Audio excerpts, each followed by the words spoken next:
चटाई हूँ। क्या आपका हाल किसने किया? एक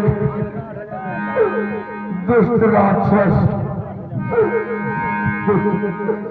जिसने सीता का हरण किया उसने ही मुझको मारा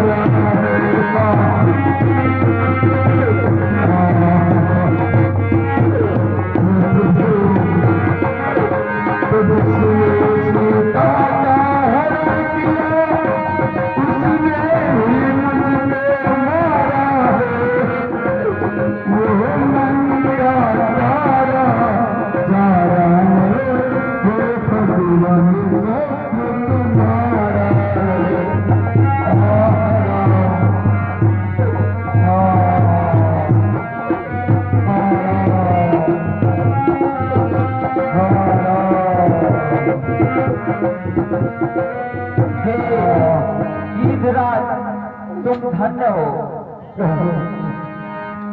ईदराज कहो भगवान।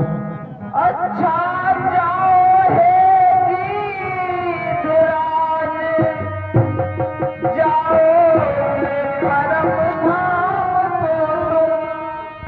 जाते जाते इतना सुन लो, रिरिया कर चले राम को।